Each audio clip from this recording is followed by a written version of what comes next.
enclos, donc je suis fanatique, je dirais, du jardinage et aussi de l'arboriculture, dont je suis le président dans la vallée.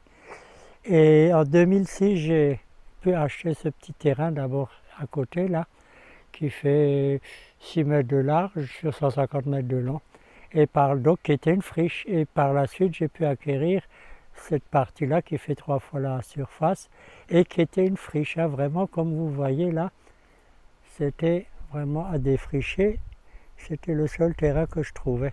Donc a été défriché et après replanté donc, par des fruitiers.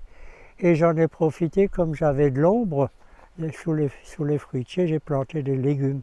Et mes plus beaux légumes, c'est ceux qui sont à l'ombre. Là, on le voit ici, on a plein d'ombre, on a plein de légumes. Donc j'arrive à cultiver pour ma famille, même mes petits-enfants, les légumes et tout ce qui est, comment dire, fruits. Je suis je dirais, en autonomie en fruits. Différentes variétés de fruits. Donc je dirais dans les 150 variétés de pommes, 40 de poires, une trentaine de cerises, quetch, prunes, et des petits fruits, plus de 20 sortes de petits fruits. Hein. Je dis, les gens, ils ne savent même pas que ça existe, ces fruits. Je me nourris un peu avec ça, donc je suis aussi, je dirais, un fruitivore. J'adore les fruits. Donc par la suite, on va vous montrer un peu ce que je fais.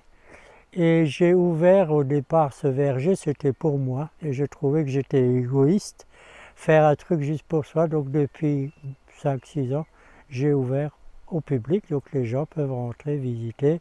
J'ai des poules, j'ai des oies en haut, et les gens passent même avec leurs enfants, et ça je trouve bien.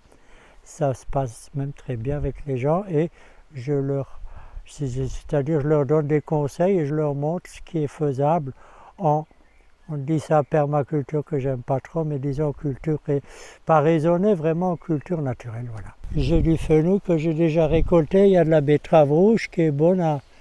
J'ai dit pour trouver de la betterave rouge, le 15 juin, c'est déjà 3 semaines que j'en récolte. Donc ça fait, quand c'est fait dans des petites caisses comme ça se marie bien. La rhubarbe cette année, c'était une bonne année, comme le printemps était pas trop sec, mais maintenant il commence un peu à souffrir. Et puis là derrière, j'ai fait une haie de benjet, c'est-à-dire c'est une haie avec du branchage pour un peu couper le vent. Il faut savoir que quand il y a trop de vent sur un terrain, ça assèche le terrain.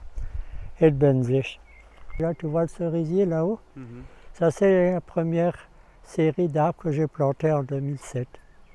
Celui-là, et ça, c'est la série depuis 2010, ici, cette parcelle-là. Donc, ça, c'est des basses tiges.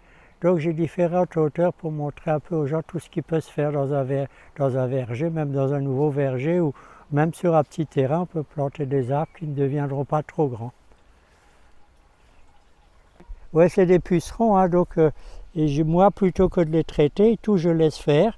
La coccinelle, elle va arriver, puis elle va mettre des larves, elle va pondre et tout. Donc si je traite, je n'aurai jamais de coccinelle ni rien. Il faut leur laisser, c'est leur nourriture. Il y a les oies qui passent là. Donc il y a le mâle et 3 femelles. Et je dirais, moi, elles assainissent le terrain, donc c'est des tondeuses. Donc ici, ce qu'il y a, le mot verger, je l'ai ouvert pour tout le monde. Donc vous pouvez venir quand vous voulez.